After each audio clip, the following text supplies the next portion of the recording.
Welcome to everyone, wherever you are, across Canada and the US. Today, we're excited to bring you webinar number 8 in our landscape marketing series. And yeah, we have another special guest for you. So welcome, Trent. How are you? Thanks, I'm doing great. How are you guys doing? Yeah, good. And where are you calling in from? I'm calling in from Chilliwack. Chilliwack, BC. And we also have Sasha, the co-host here, Director of Accounts at North Shore Digital and Landscape and Marketing. Where are you calling in from, Sasha? I'm in Port Moody, Port Moody. Great. And how are you doing today? doing well. Excited to make sure everybody gets to learn more about Trent, and so that Trent can pass on his knowledge. But yeah, excited to get this going. Cool. We don't have Ira with us today. He's off in Europe at a wedding, but he'll be back Hi. for future series. And yeah, we wish him well wherever he is right now. So today's presentation is how to use landscape design to win bigger projects, better clients, and higher margins. And yeah, it is the 13th of May, so let's begin. So here's Trent. Well, you see two versions of him now, but he is the founder of Groundbreak Design. He's rocking his logo right now, which is a very nice logo. We did build his website, so if you're interested in that, go check it out. Groundbreakdesign.com is a very nice website. Does him justice. He is the author of Taking Your Yard from Overwhelm to Oasis. And I can vouch for his book being an interesting and informative read myself, having bought a copy and read it. And I loved Trent's focus on designing outdoor living spaces based on the lifestyle and wants of the family first and foremost. It sounds simple, but really getting into what that is and then building that into the foundations of the design. Yeah, so go check out his book. It's a very good read. Let's carry on. So, in today's episode, we've done the welcome and a little bit of introduction. We're gonna meet Trent a bit more and have some more information about Trent's background before he does his presentation. Before we get to that, we're gonna go over a little bit about landscape and marketing. We have some audience poll questions, and Sasha's gonna host that part of it. And yeah, so that we can learn more about who's here and what you're looking to learn. And then we'll have the presentation and some Q&A. So please send any questions that you might have in the chat and we'll answer them in the Q&A section.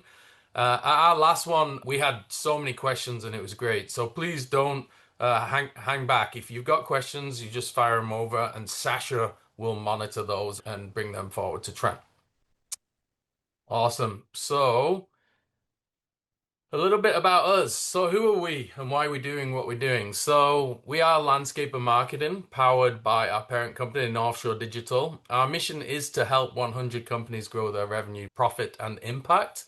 We are a member of the BC Landscape and Nursery Association, as well as the Canadian Nursery Landscape Association.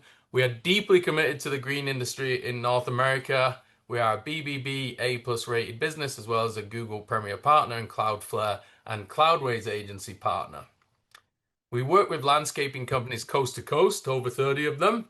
We run campaigns for all sorts of landscaping companies that are design, build, construction focused, as well as maintenance for residential and for commercial. Here are a few logos of some of the companies we work with. We are the host of this, the Landscape and Marketing webinar series. This is number 8. You can find all of our past webinars, including highlighted segments, at our website, landscaper-marketing.ca, or at our YouTube channel. You can see the link below. And this includes Romex's playbook on how they generated 22 million views on Instagram Reel, and our previous one from March about how to become a certified installer partner of LifeSpace Gardens to upsell self-irrigating planters as part of your landscape design. Go check out the resources when you can. And this is an infographic of how the landscaper marketing machine, your strategy to mow down the competition, works. To receive an online growth plan and complimentary consult, stay tuned to the end of the presentation. Okay, so the first bit over to Sasha for the poll. Perfect. Well, I'm gonna launch a poll, everybody. If you obviously not everybody has to fill this out, but it'd be great to learn more about you. So I'm gonna launch this now. The first question will be around how does this company currently handle landscape design? And unless before I press the launch button, I just want to make sure if both questions are sent consecutively, the second one is more what kind of design model are you interested in improving? Yeah, they are consecutive. So I'm going to leave this open for a little bit and please, vote accordingly. And I'm not sure if just we see these results, Sasha, so you might have to read them out. I'll share them. Yeah, exactly. I'll share them as soon as I see that most people or we're getting to majority. While that's being filled out, there's a couple of people saying hello. Hi, Joanna. Joanna she works on conception from design integration of architecture and interior and exterior. And JD is giving prompts saying this is a great example of a lead generator. Thanks, JD. You're right. We just do this to be informative and educational. Yeah, how dare we? I hope it's both. I hope it's both, Yeah, JD. yeah, yeah. That innocent Um, small Andrew just makes it perfect. So we're getting there. I'll keep this open for just a few, maybe 30 more seconds, and then Mm. I'll end the poll and I'll let everybody know. We're now at about just over 60% of participants who have answered. Yeah, and in terms of the answers, we see all of these, yeah, with the clients that we work with. So a mixture of all Mhm. in-house, a mix of in-house and outsourced, and then some that do outsource their design, and then some that don't really offer structured design and try and keep to certain formulas that they use for outdoor living spaces. But yeah, it looks like there's a good mix of different people here. Yeah. So hi. Let's see. Erica is joining. She's a cultivator she's from Cultivators Collective in Tallahassee, Florida. I like this from Dan. Using GPT, using AI images. Well, we give it a chat. At this point, just to keep things moving, I will close this. Thank you, everybody who participated. I'll give this maybe another sort of 10 seconds. And we'll end the poll now. So I'm going to share the results so that everybody can see them. As you can see, it seems to be overwhelmingly for fully in-house. And then the second one is sort of split between mix of in-house and outsource and not offering structured design. Like Andy said, we do see this across the board with all our landscapers you work with, and it's a good mix. The bigger the landscaper is, often they will have an in-house person. The more specialized they are, they typically have a relationship or they will not offer it. All depends on the specialty. And obviously, the fully outsourcing option is always there. And this was interesting. Which one are you most interested in improving? And it's in-house design. So I'm gonna stop sharing for now, and I'll pass it back to you, Andy. Cool. Thanks, Sasha. Yeah, so it looks like a lot of people want to know about in-house, so that might be useful, Trent, to frame some of your recommendations. Yeah, absolutely. And then also, Trent, when you go through this, and I know we're gonna get to the Q&A, but a couple of people were actually asking more seriously, when you do your designs, does AI help you moving Mm. forward at all? But yeah. Yeah, I mean, I can kind of address that right now and just say that Yeah. it's a great tool for conceptualizing at this point. I'm sure many of you have had the frustrations of trying to edit images and keep things consistent between images of just edit this, just edit that, and then it changes the entire photo. But it's doing some pretty amazing things, and I see more and more clients even bringing forward just some of their thoughts, and it's kind of a great discussion point and good starting point, I would say. One Which thing, yeah, go tool ahead. sorry, just hang on. Which tool do you find most useful out of all the AI tools for that?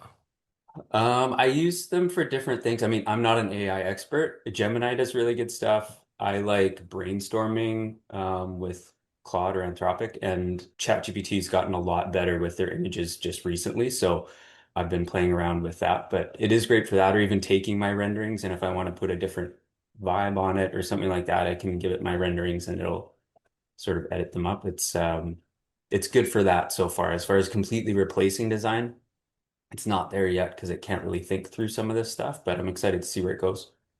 Cool. Just want to give us a little bit of a tip to everybody here who's listening.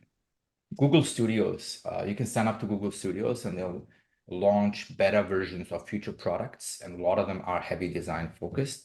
Not Oh, cool. now, they may not fit exactly landscaping design, but you may see what developers are playing with, and you may get early beta access.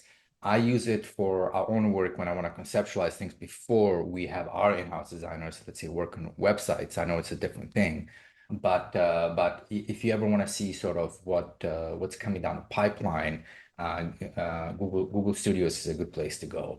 And I see here somebody raised their hand. We tip, which is Napoleon. Napoleon, if you have a message you want to share, please use the chat, unless that was potentially just a button you pressed. But yeah, please feel free to share in chat, and then we'll get more to a Q&A session in a bit. Cool. All right, let's get to it. So, just to give everyone a bit more background on Trent, rather than him just speaking and you not knowing all the context. So, he is a 15 plus years industry veteran. You don't look that old, Trent, but yeah, I'm sure there's some wisdom in there. You're so Uh, kind. Yeah. So you started in construction before evolving into a lead landscape designer. You're the founder of Groundbreak Design, where you empower homeowners and contractors to navigate design with clarity and confidence. You do have hybrid design expertise. So you're an in-house designer for Vandenberg, another one of our clients who do great work out in Chilliwack. And you also operate as an outsource partner where you can have geographic impacts beyond just Chilliwack and the Lower Mainland. And so you are available for design and planning and project management across Canada and the US. You are a published author from which we mentioned at the start, featuring the Oasis method in your book, Taking Your Yard from Overwhelm to Oasis. And you have deep understanding of where in-house versus outsource models best drive sales and growth. Anything that you'd like to add to that, Trent? No, that's very flattering. That's thank you. Awesome. Just one more slide before we get to Trent's presentation. And that was why are we focused on landscape design for today's webinar? Well, it's definitely that time of year where projects start to be built, and at least where we are, where we have definitive seasons. It's also something we see a range in how design is done by a client. So I thought it was worth getting an expert like Trent on and have a deeper discussion here and talk about how design impacts sales and also how it impacts operations and how you do things in-house and whether to focus on design for your company or not. So we work with 30 plus landscaping companies across North America, and landscape design is very important because it has strategic impact. So it does determine the project size and scope. It determines, the client relationship. It can have a big impact on margins and efficiency.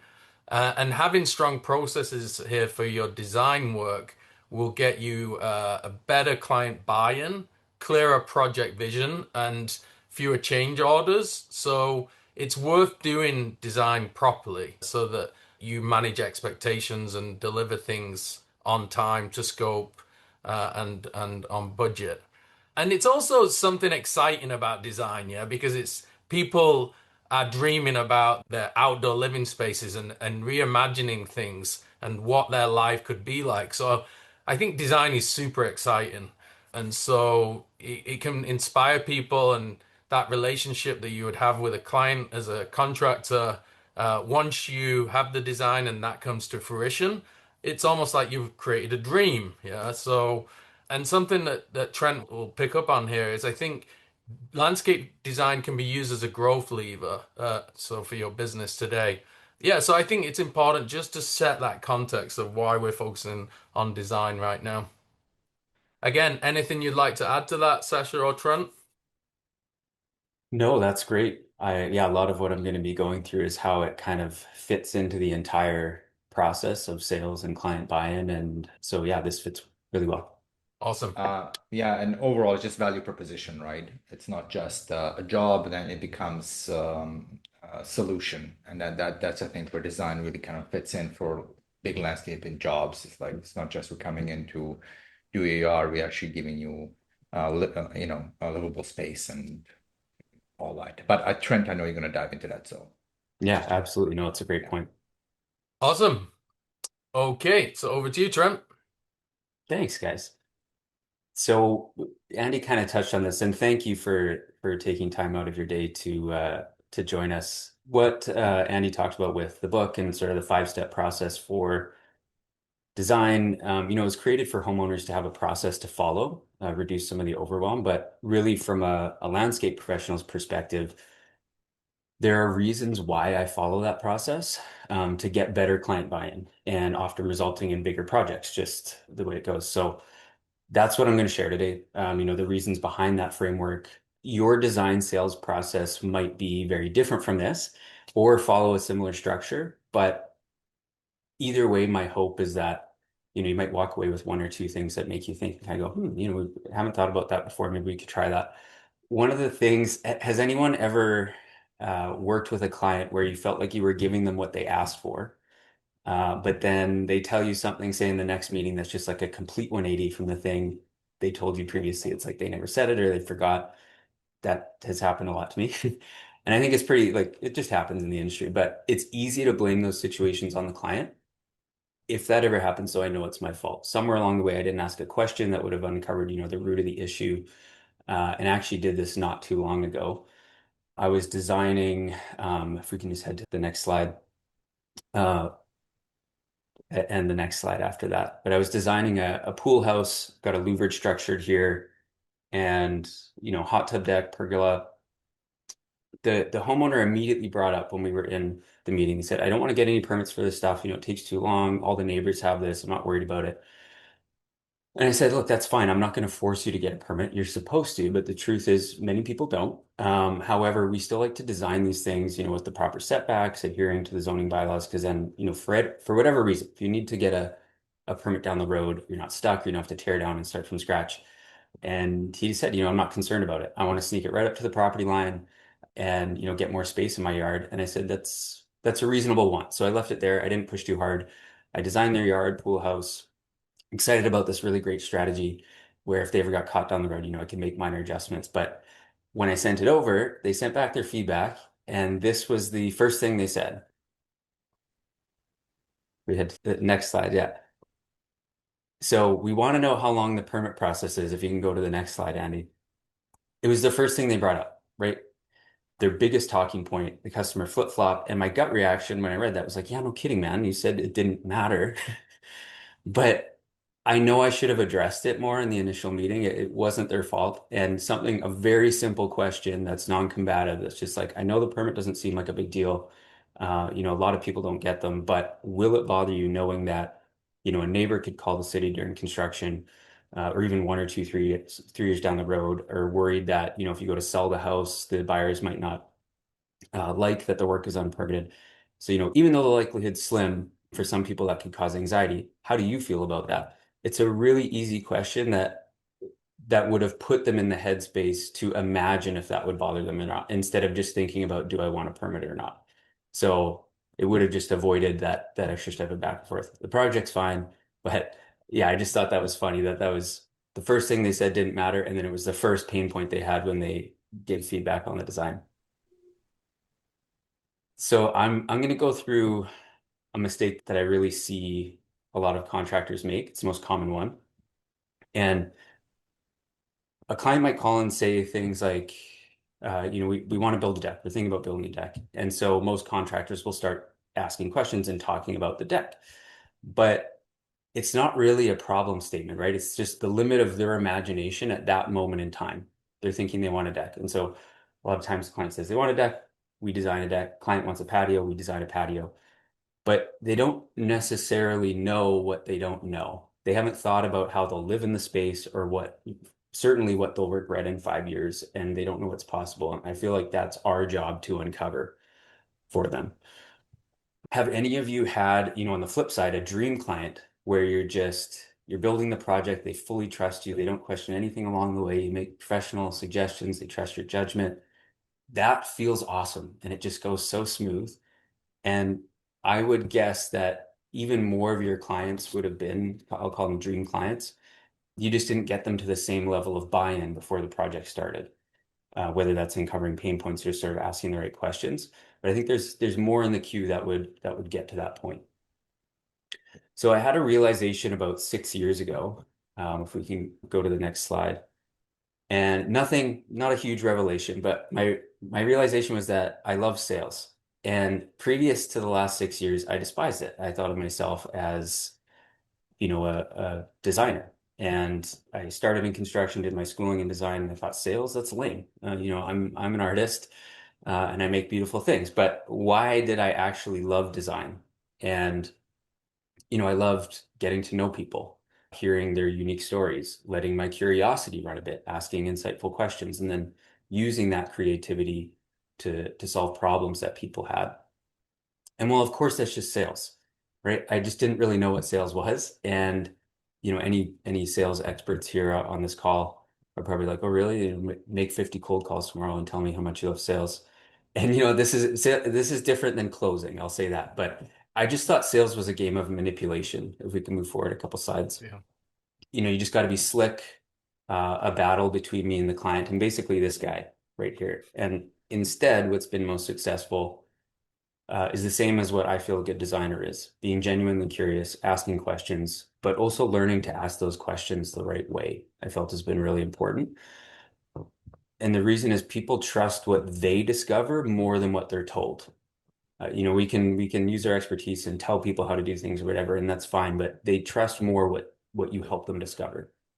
And so here's how good design questions accomplish that. And I'll give you a quick example of what I see all the time. I'll continue with the example of we're thinking about building a deck. So from there, the conversation becomes, how big should it be? What materials should we use? Do you want stairs here, railings? But when we think about that statement, most homeowners aren't actually trying to solve the problem of not having a deck.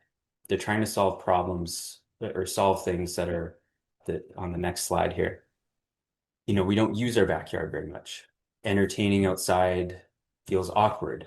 We want to have more friends and family, but we don't have the space to do that. It could be as simple as we just want the yard to feel finished. Our yard looks like crap. We're tired of looking at it. It stresses us out. But these are the things that they're trying to solve. And so they think about a deck, they think about a patio, but that, again, that's just the limit of their imagination in the moment. And I feel like that's where a lot of projects get undersold because we're only designing to their current awareness and not their real life. So when I meet homeowners now, I try to remind myself of something really important, that they're not hiring me because I know how to build things. In fact, I don't. It's been a while since I've done the construction. I have a basic understanding, but I rely on great contractors to kind of pull my head out of the clouds and know how to actually build the project. It sounds like a lot of you, either do design in-house or have worked with, contracted designers before. And so you've probably had an idea come across your deck from a designer. You're like, are you high? I can't build it like this. We gotta, anyways, that happens. And I'm usually talking behind the scenes with contractors anyways, before the client even sees it, just aligning on choices that work for their production rates or crews or materials or whatever it might be. But, the homeowners are really hiring me because they want help thinking through decisions they don't feel qualified to make on their own. And that means that my role isn't to be the expert who tells them what to do. It's to be a guide, help them figure out what works best for their life. And that's a really important distinction because a lot of contractors accidentally design projects based on what they would do with great intentions, right? This is what I do in my yard, or just their experience and or using their expertise, but they're not uncovering more of like what fits best for the client and their family and their life. Because, the homeowner doesn't live the way we live. Their priorities are different, their routines are different, their families are different, their budgets are different.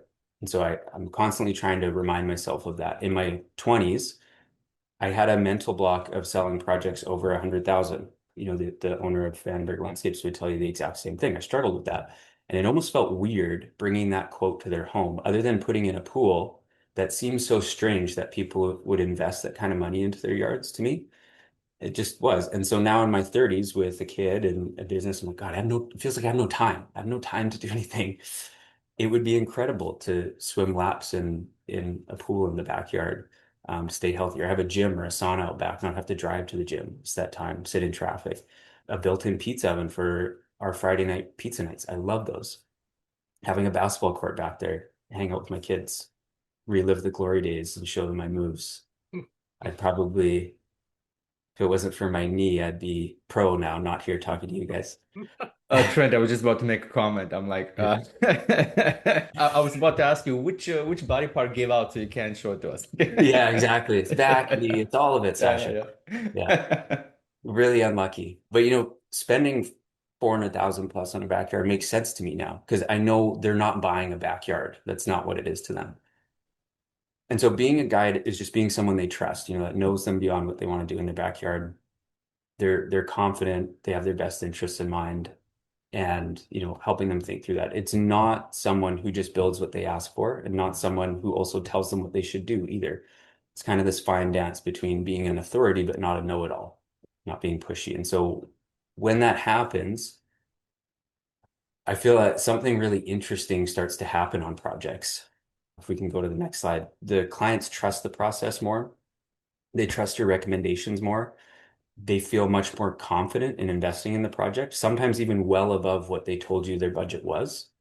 And not because you sold them something, but just because, we designed for their life. And if they feel like the ideas came from their own life and their own priorities, they have a completely different level of buy-in. It's not upselling things they don't need. It's just taking the time to get to know them and present solutions to the actual problems they have. And they'll direct you from there. My daughter's not even 2 years old. I'm already terrified for when she's in high school. I'm thinking like 10, 12, 15 years ahead. And if someone tapped into the idea of creating a backyard that her and her friends want to come party at when they're teenagers instead of off somewhere else, take all of my money that you've tapped into an emotional problem for me. And yeah, a bunch of you are probably like writing notes, 2036, reach out to Trent. He's a sucker.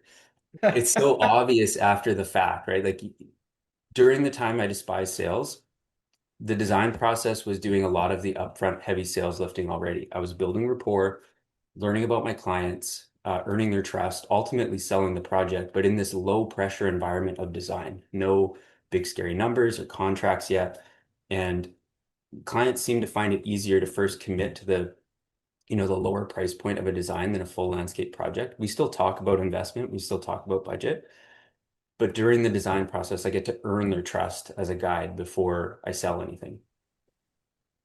So if we go to the next slide, I'll talk about some of the sort of experiential questions, like what are the right questions to ask? Because we're trying to uncover the same things, but I always find if you're putting the client in everyday situations, not questions about structures or costs, they're very design focused. So on the next slide, for example, a lot of clients tell me they want a pergola, and probably for you guys too. So like, we want to put a pergola gazebo in this sort of like unused corner of their yard. And almost always it's because they just don't really know what to do. They may have seen something on HGTV or Pinterest, and they don't know what to do with that corner. And they're like, oh, they like the idea of having a pergola. So instead of asking, would you come out here to use it? I would probably ask when you're entertaining, are you going to walk food and drinks all the way out here every time? Like how many people are going to be sitting out here? And now we're not talking about the structure anymore. We're talking about lifestyle convenience and, getting them to imagine themselves in their yard and think about how it functions. Instead of asking, how big of a deck were you thinking? I will ask, do you like to have the house that everyone comes over to? And when you entertain, how many people are here on a typical weekend versus say one or two larger parties per year? Helps me put myself in their shoes, imagine where I need breakout spots. They might be the family that has three huge parties every year, 50, 60 people walking in and out of the house. You want to know that information before you're designing a deck or designing a yard, and then also when you're discussing the features of presenting it. Another one I ask a lot is, when you're sitting here, are you aware of your neighbors? Do you see them or hear them? And if so, does that bother you? Maybe you don't care. And that's a big one when you want to talk about, say, privacy solutions or even introducing a water feature for white noise. Like there's different ways to, it might just seem like adding a feature and add a feature. Let's add cost. But it's really more about how are we solving those issues and things that they maybe haven't even thought of yet. That's our job. So that's what positions you as the guide and leads to better client buy-in. Because the other reality is you might be facing the fact that they've been burned by a bad experience in the past, from a crappy contractor, and now they're defensive from the start. You're working against that, and so those people especially don't trust you if you tell them what they need to do, even if it is really the most helpful solution. Design can eliminate that defensiveness and help them discover that for themselves. So I'm going to go through just an example project. This was actually for friends of mine, actually out in Saskatchewan. But a really good builder friend of mine was involved in this project as well. Fantastic builder, beautiful work, like attention to detail, just amazing. And he's the one building the deck. They did this huge interior renovation. Now they're turning their eye to the outside. And you know, my friend said they needed this new deck off the back of the house. He came up with a very practical solution for the deck. Easy design, decent size, reasonable spend. Basically along the lines of this will give you a great deck to do lots of stuff on. And he was not wrong. He's very trustworthy. He's also a friend of theirs who has their best interest in mind. He just didn't really ask enough questions to figure out what those interests were. And his thinking was just, I'm bringing up this example because it's very common. It's something I hear that's very common in our industry. And so that a much bigger project is probably a waste of money or whatever. And that's how they build trust. Totally reasonable perspective. But he might even be bringing his own experience to the picture of how his family uses the yard, right? That might be a mistake that he's making. So they reached out to help me with only one thing, which was to think ahead to the future, to when they eventually wanted to put a pool in their yard. So I spent an hour just asking them questions. They're friends of mine, but I actually uncovered a lot about them that I didn't know working in a professional capacity. It was great. Do you like to entertain? Who usually comes over? How many people are here when everyone shows up? They both have huge families and they both like to get them together to play board games and things like that. So like that's a really big piece of their life. Do you like to gather in one place, or do you like to look out and see everyone spread out in different spots in the yard chatting? Do you grill? Do you eat dinner outside? The answer was no. So then I asked, is there anything in particular that prevents you? Sometimes it's just wasps or it's too hot. It's like, okay, great. Let's look at a cover. Like if you want to eat out here, let's look at a screened in room or something like that might provide more value to their lifestyle than some of the things that they're thinking. And so it's our job to ask those questions and uncover that. The underlying anxiety really was about building the deck now and having it limit what they can do with their yard later on. And so when we finished working through everything, the final design ended up like this, twice the size of what the original deck idea was. And it didn't feel like overspending to them. It just felt like solving the right problem. And if you can go to the next slide, this new layout supported how they actually entertain. It incorporated future plans for the home. If you look on the right, those sliding doors by where the bar is, I found out that they had a room in their house that was just kind of this crappy storage space that they never used, and they were planning to renovate in a few years into a sunroom. Well, the other deck didn't stretch out to that point. And so whether they do that extension now or later, we want to think through how that all fits 3 years from now. And, they're going to be going in and out of the house with that. And so just really valuable thing to know in suggesting a solution for the deck. And all of the answers you received to the questions you asked, they're all amazing things to reference when you present the design. So in the next slide, I'd be saying, now when guests come over, they'll down this left side of the yard, they're going to hear the excitement in the backyard before they see anything, right? They'll come down the side, the view will open up to this amazing shot of the yard, the chaos of all these kids cannonballing in the pool. We've got a great spot for parents to catch up with lots of sight lines to the pool. So everyone's got eyes on the kids, places to gather when the sun goes down, play some board games or sit around the fire, and enough room to do all of that with your families where people aren't scooching their chairs to get out of the way when someone needs to go in or out of the house. So all of this is intentional conversation. I'm bringing back the things that were important to them because they don't care at the start what the deck material is or the railing material. They care about the value that this is adding to their life and how it's solving some of those anxieties. And that's exactly what this did. They can move forward with confidence, knowing it fits perfectly with their future vision, probably done in 3 phases, but that's a bigger phase one and continual work for that contractor that probably would have missed out on by just going with the original deck plan and saying you've got a great deck for your family. So all good intentions there, but really missed opportunity.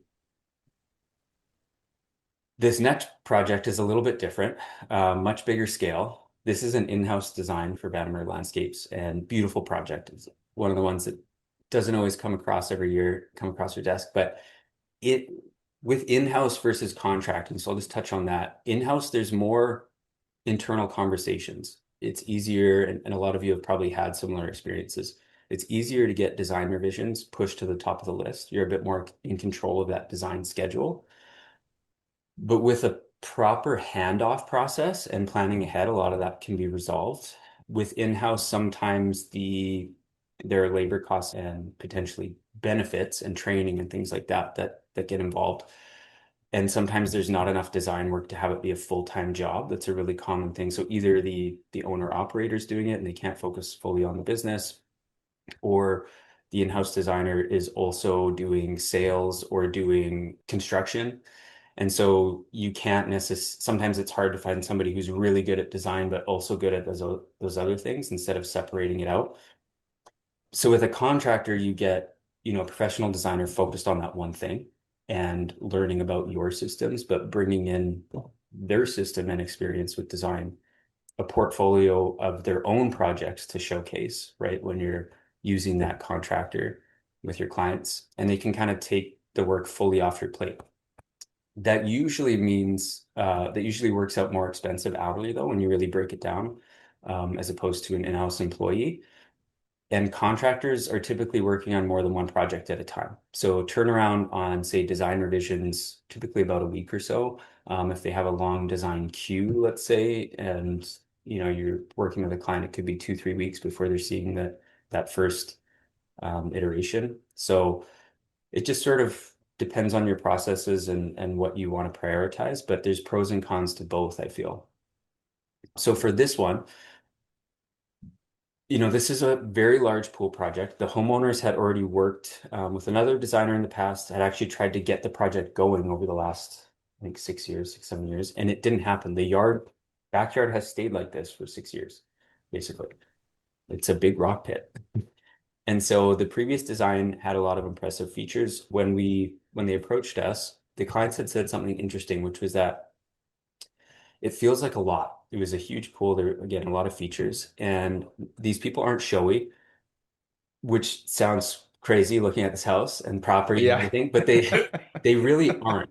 Like this is all designed around about creating experiences for their family and friends, what functions well for them, but also what memories are they creating for people. I mean, I would be talking about this house for, the party we had at this house, whatever it is, for a while. That would stick with me. So it was really more about that. And we started square one with the same approach. A lot of questions. Why do you want a space like this? You've looked at this for 6 years. Why now? That's a great question. What's driving this now? Who's using it? What does a big gathering look like? Their why came out very clearly, which was exactly that. They wanted a place friends and family could come over to anytime, even without them. If they're traveling, if they want to stay in the house, people can just come over, use the pool, use the different spaces, their own personal backyard or park, basically. And they wanted them to remember those nights years later. And so instead of focusing on features, we focused on experiences. And a big example in the next slide you'll see was the water slides. The original design had one slide. We proposed two. And remember how I said that they said they thought it was too much last time? We did shrink the pool a little bit and stuff, but when you have one slide and a bunch of kids, what typically happens is they line up, right? They wait. It separates people from the gathering. People are using the slide. Other seating areas, like it's not interactive. So instead, by proposing two, it becomes interactive. You can race. Parents are watching. People are cheering. Like we kind of focused on that a little bit. It wasn't the only aspect to the design. I'm just using this as an example that it kind of went against the client's wishes. but they loved it. They actually didn't end up going with two water slides as we went through the thing, but what this told them was that, there was stuff they liked, stuff they didn't like, but we took the time to ask questions, presented the features in a way that tied back to the things that were most important to them. And they trusted us. And so things started getting added to the design.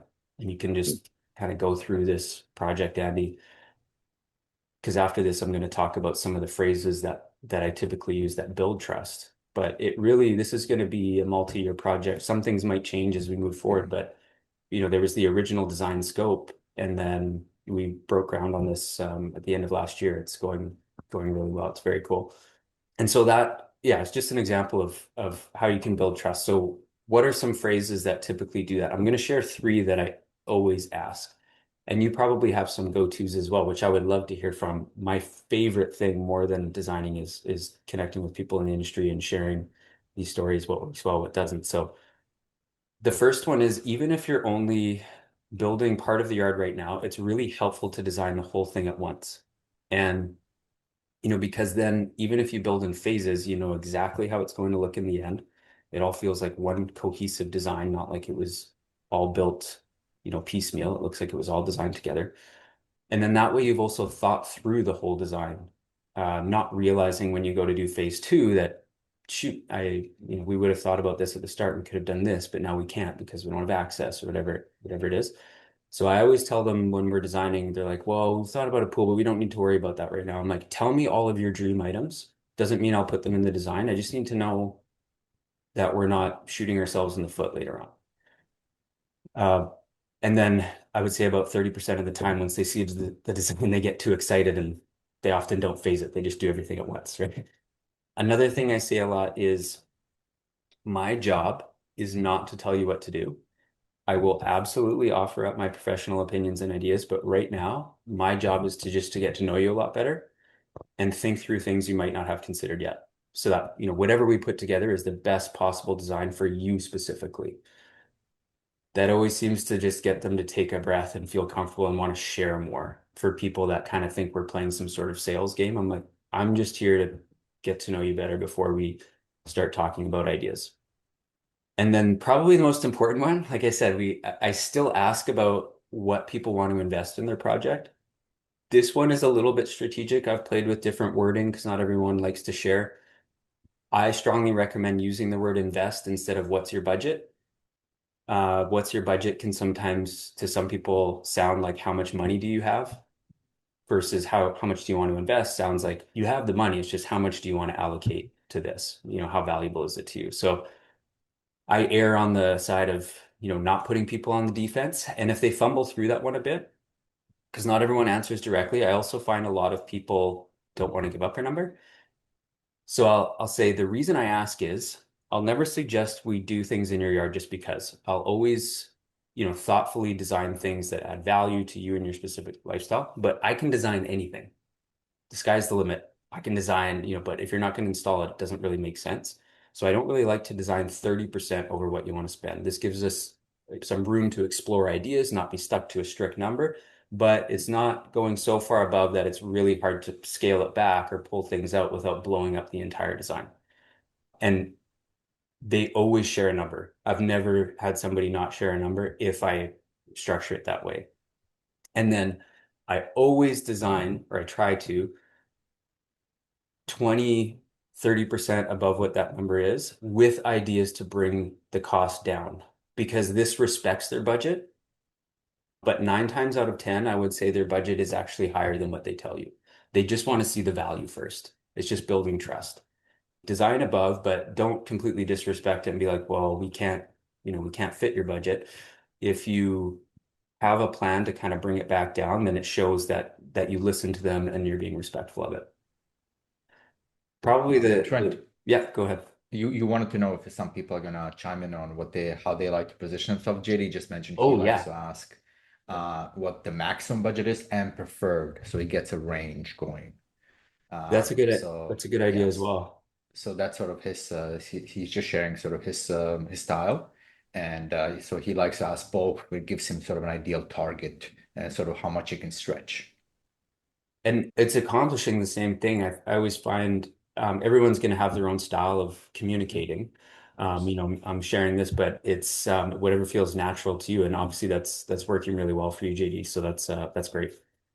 So yeah, in that's everything that I'm going through today. Rather than focusing on design aspects, it was more about how is this fitting and actually helping with getting better projects and better clients, better client buy-in. I call it better clients, but I would say in order to do that, if you have a desire for that higher level of project, I would start looking at your process before the client even sees the quote. What is that process like? Better questions, have to make the client feel understood, that make the price feel secondary, a design sales process that kind of sets you apart from other companies.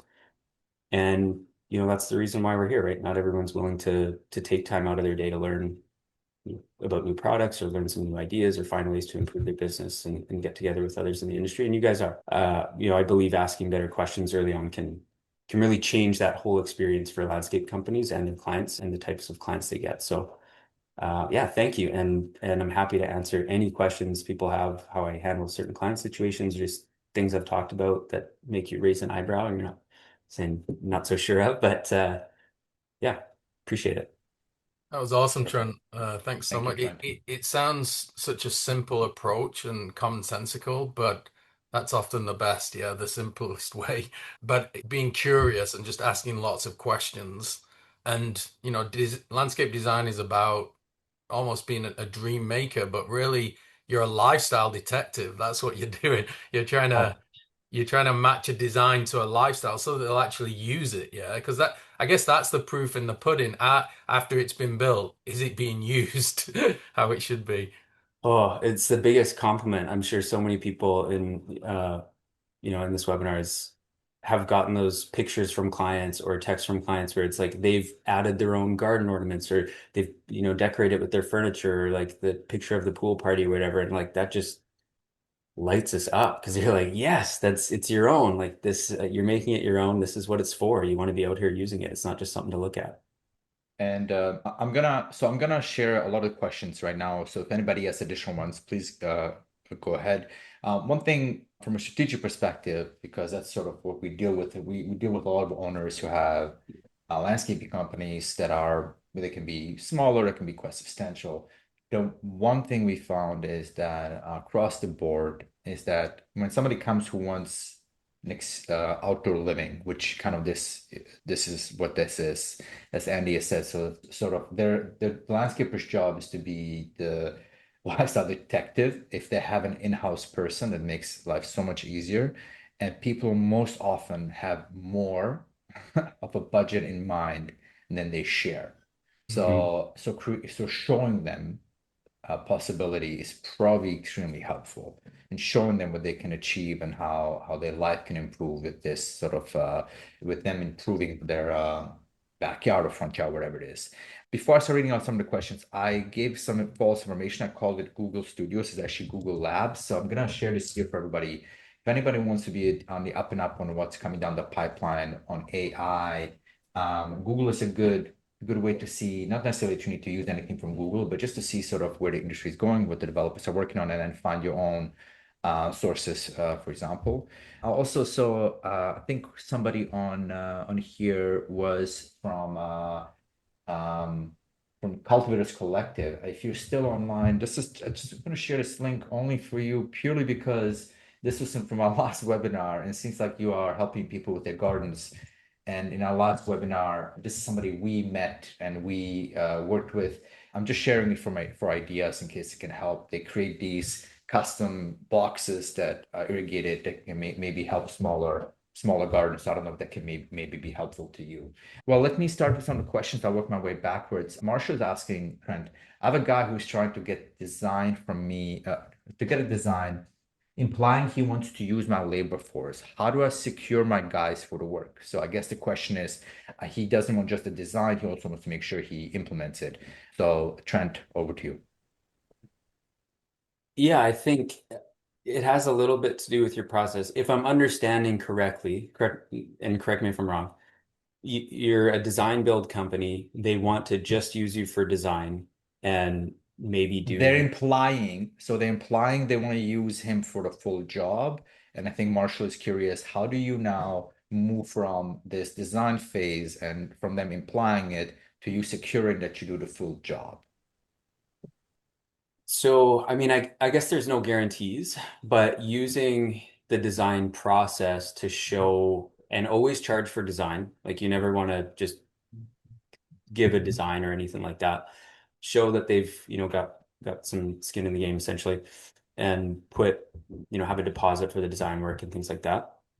But then build that trust, build that rapport, show your expertise, and even just ask questions that might, if they're thinking about doing themselves or getting another company, ask questions around things like base prep, common issues that other companies, if they were to go with, say, a cheaper company or whatever, you can kind of ask those questions to just have them discover it themselves and just show why you're different, why you're better. The other thing some people do is I design all in 3D because that's really the best way to conceptualize. But someone could paint lines on site and kind of try to use the 3D, but I'll also charge for the 2D construction drawing if the client wants it. Otherwise, we'll do that in-house. But if the client wants it, there's an additional cost there to sort of take the drawing and then go and get other quotes if they want to. So we really try to keep the design costs down for the client. But if they want to do their due diligence, I mean, that's very common and get multiple quotes. And I would say there should be just a little bit of a barrier there that says absolutely, but there is value to this design. Here you go.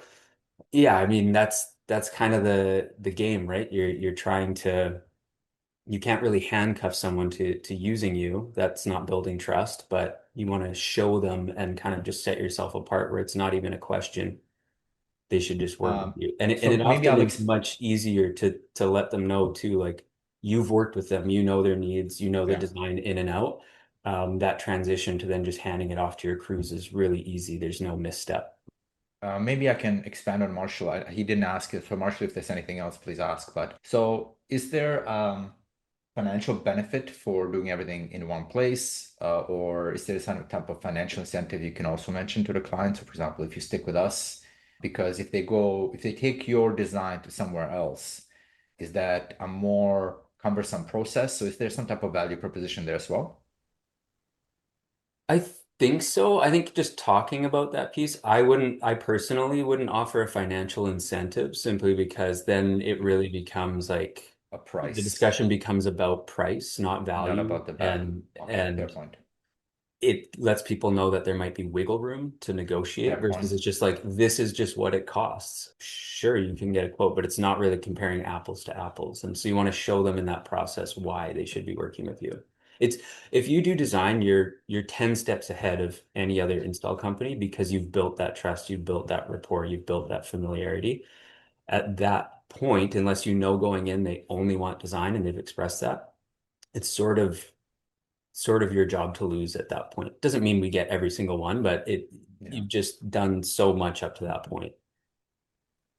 So I see a question from Ruby, but before Ruby, there was Elizabeth from Voxel who raised her hand. I don't know if you can hear me, Elizabeth. I don't know if you raised your hand, if that's just a button that you pressed. So if you have a question, please place it in the chat so we can record it. Same with And then Napoleon as well. and if I asked Napoleon earlier as well. So Napoleon, if you can hear me, please add it here.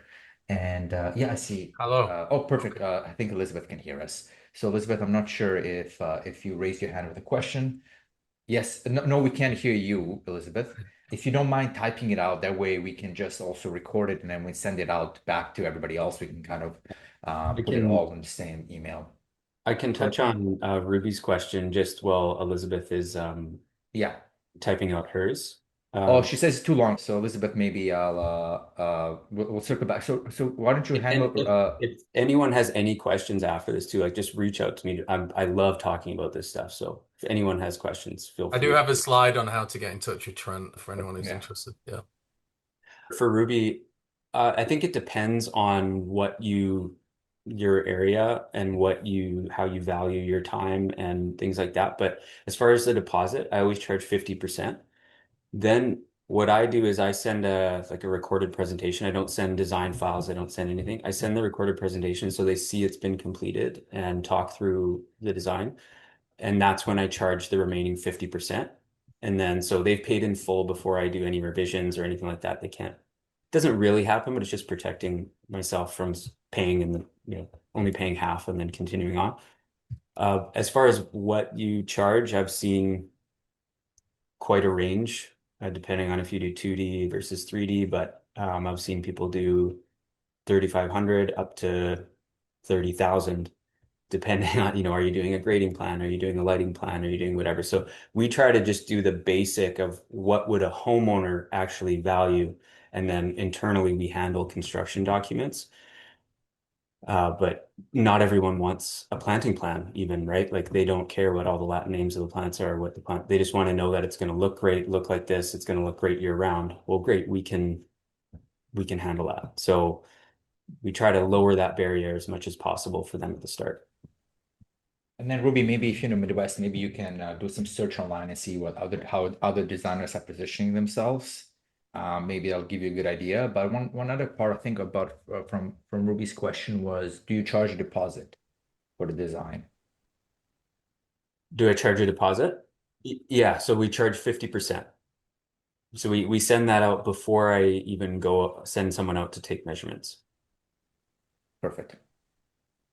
So I think Elizabeth said she has in a meeting, so she's gonna circle back. So I think when we send all this information out to contact you, Great. I am just gonna go back a little bit. I think we talked about AI. JD, I'm not sure if he's still on here. JD has provided some feedback throughout on how he positioned himself. And please let me know if I'm missing anybody's question. I'm pretty sure we got to most of them. Oh, wait 1 second from Eric. So I'm going to read this out. We are doing design and build all in-house. So one of the things we run into our clients asking if the design cost, if they go with us on build, will be credited towards construction, and we try to tell them that the value behind it is to why it is a separate charge. We understand that cost for design for some people might be shocking, but how would you handle it if it was you from a value proposition standpoint? That's a great question. Yeah, it is, and it's very common. I actually give them a little bit of insight into the industry, and I let them know we've done that in the past before. What happens is, and anyone that's typically doing that, if they're running a profitable business, they're pricing that into the construction of the project.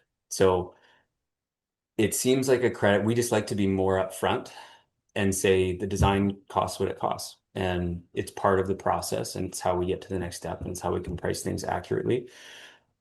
We don't get a lot of pushback on that. Just by saying if somebody is offering that, it's not sneaky, it's not whatever, but they're pricing that into the project. Nobody's just doing the work for free. So if they decide to credit it, it's because it's already in the quote you've seen probably. If they're not, they might want to look at their profitability numbers or their profits, right? So, which adds another question of are they running a business that's going to be around in 15 years? Do they know those numbers? How accurate is the quote? Those sort of things. I don't get into too much of that, and I don't diss other companies. That never sounds good. But just getting them to ask that question and say it's very common that it's priced in the project. We used to do that because we can't just knock that off the profit. And so that's probably what you're not seeing, and that's why we don't credit it back. And everyone seems to understand. Yeah, I think it's really good to stand up for your work. And I think it's really because I think at the end, even though those clients who ask about it, they will appreciate it because, like you said, Trent, again, this is in our experience. We know that if they're not charging it, they are charging it on the back end. It's just included. So I also like this idea that all of you are proposing here is the value proposition. Know that you're paying for value and providing value to you.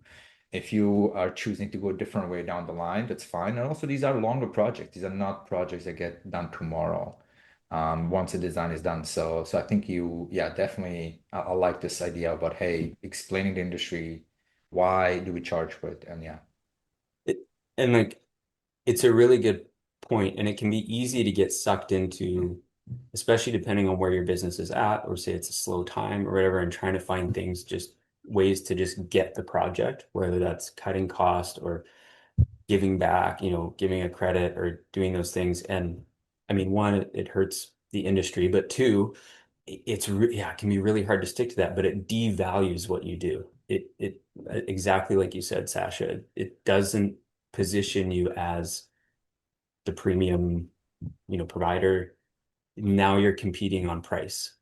But I'm not one to judge with people doing that. I mean, I've been in Yeah. those situations and whatever, it can be stressful and you want to just say, yeah, sure, I'll do it. But it always ends up biting you in the long run. So And yeah, and I think you mentioned something which is so true. It also depends on the area. Sometimes you are stuck in your environment where maybe your competitors are using different language and how they position themselves, and they make it really hard for you. And they're so I think it is going to be probably very much based on that as well. But it's always sad to see when people do a price, a race to the bottom with pricing and discounts and all that. It doesn't help anybody in the industry. But what can you do? So Eric, I hope that helped. And Oh, not, he answered if I his. can interject, Sasha, just Yeah, one more time, not to yeah, plug please. what you guys do. This is not like a use Northern Shore Digital or anything like that. But like, I find when I went through your process, it was very similar to some of the things I talked about today. Like you guys are really taking the time to get to know me and then figuring out and using your expertise and talking about it with me. How are you positioning yourself differently?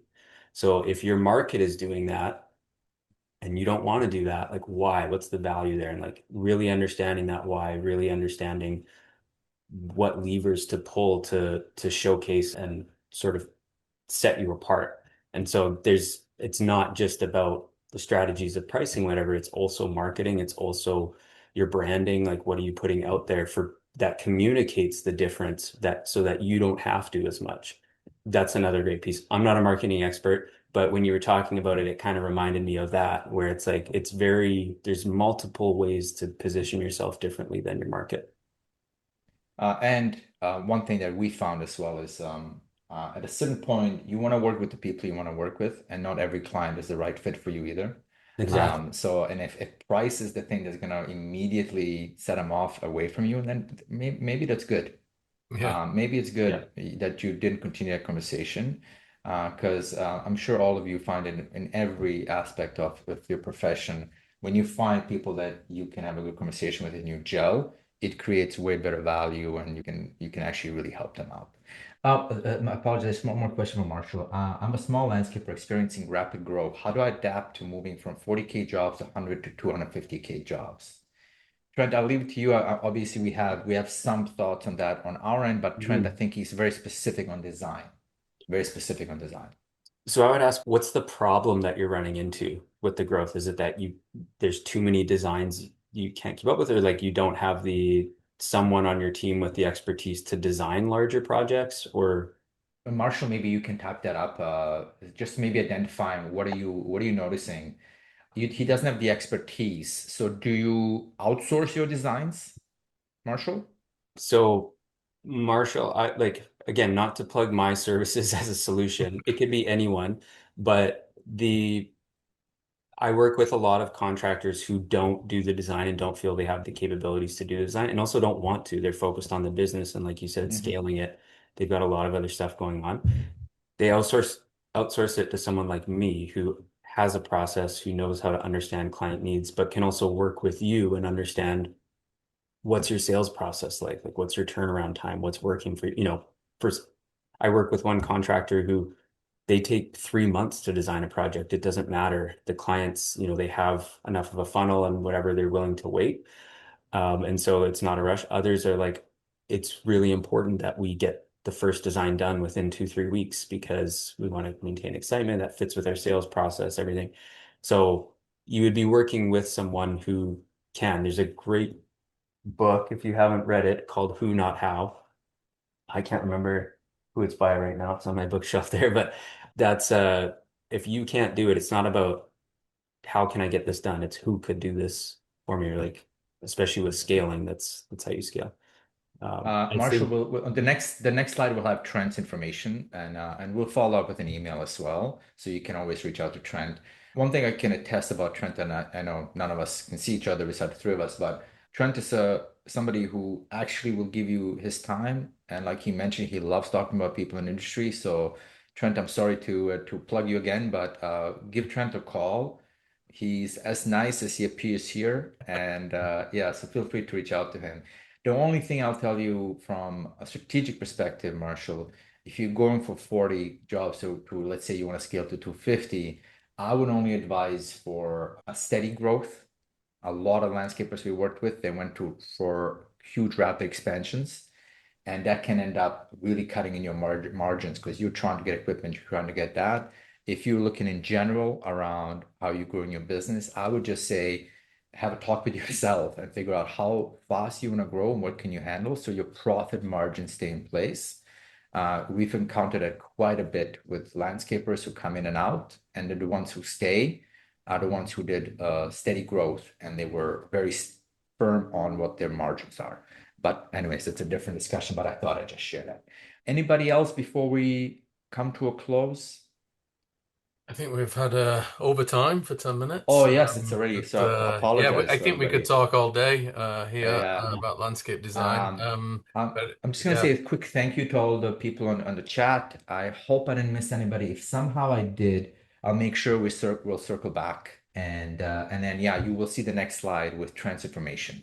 And yeah, yeah. Before we sign off, a little bit about us. So about our landscape and marketing a program. little bit on the carrot and the stick, a little bit of we got to push ourselves a little bit, but Not too much, but we do work with lots of landscapers.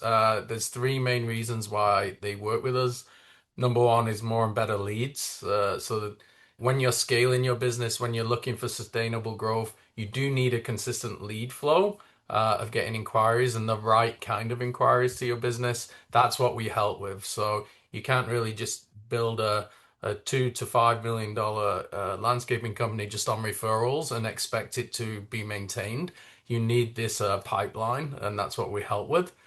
Another second thing we help with is clear ROI visibility. So often what you're doing online, you're not quite sure what results you're getting from that. And so we set up a measurement framework. We're very big on analytics. Making data make sense is one of our missions so that we can do more of the things that bring you the right results. So that's important. And so you can trust the process and know that for the dollars you're putting in, you're getting a decent return out, which could be in some cases 30 to 40 to 1 for every dollar that you're spending. We see for design, build, and construction companies that you can have that kind of ROI on your digital marketing campaigns. The third thing is digital marketing is becoming more and more complex. You need more and more specialists.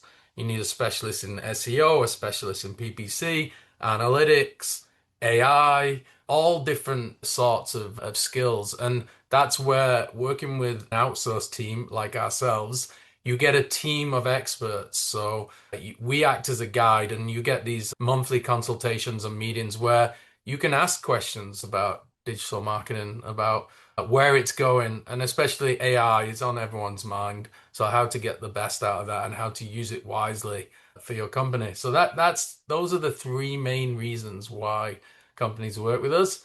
I'm going to throw at you a lot of information here visually, but really this is just to show that there are different pillars or different modules within our landscape and marketing program. And if we turn them all on, that's what they would include. So strategic account management, Google Ads, content, SEO, GEO, website hosting and maintenance, custom analytics. We do this through our Sizzle marketing platform. And then there's SEO domains, organic social, paid social.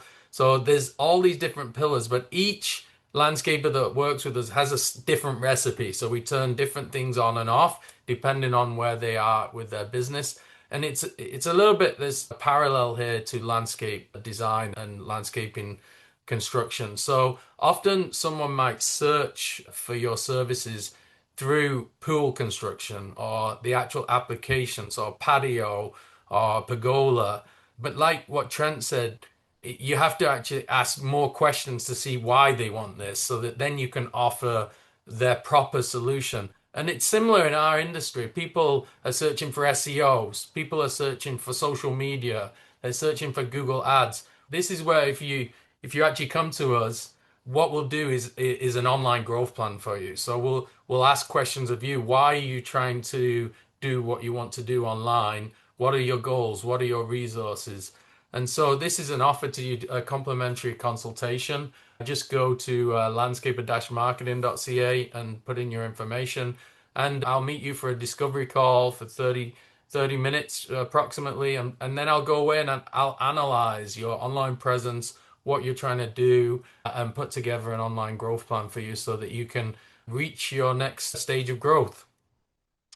So working with us is simple. There's three-step process: the discovery call, the online growth plan, and then picking a date to start onboarding. And we've reached the end. So I think it's important here to mention how to get in touch with Trent. So please do go check out his website. He's got a lovely website, thanks to Sasha and Archer, who built that for him with Trent's expertise. Vandenberg is where he is the in-house designer as well. And they have a lovely website as well and do great work. So go check them out there. Trent is also available on LinkedIn and on Instagram and any other ways that you'd like to Yeah, mention. Trent, what do you prefer, Trent? How do you prefer people to reach out to you? Oh, Instagram, Instagram? through the website. Okay. Yeah, email too. Yeah, it's honestly whatever's easiest. I'm good with. Sounds good. So Marshall's asking for email contact. So maybe I'll drop your website email in the Yeah, and I think if anyone sends a message through Trent's website, yeah, you can fill in a form and then Trent can reply through email. Yeah. But yeah, here's his website. And, yeah, so go check out his website. Cool. Thank you, Marshall. I made a note here. I'll send you an email. perfect. And yeah, Trent, I'll make sure I'll send you all this anyways. Perfect. Awesome. And final slide is connecting with us. We will share the slides and the video with people. And yeah, we thank you again for attending this. We know people are busy and can choose to spend their time doing all sorts of things. So thank you for spending it with us. Yeah, I will thank you so stop the much. share. Trent, thank you so much. That was really informative and great visuals. Yeah, just to see these projects and how you design them and to see them come into fruition must be, yeah, very special. It's extremely rewarding. I'm very fortunate to do what I do, and thank you for this. This was a lot of fun, and like I said, I nerd out on it a little bit, and I get very passionate and excited talking with other people about this stuff. So yeah, thanks for the opportunity. Awesome. Thanks so much. Thanks, Thank Sasha. you, everybody who joined. Thank you, Trent. Thank you, Andy. Have a great afternoon and evening, depending where you are. Take care, everybody. Awesome. Thanks, guys. Bye-bye. Bye.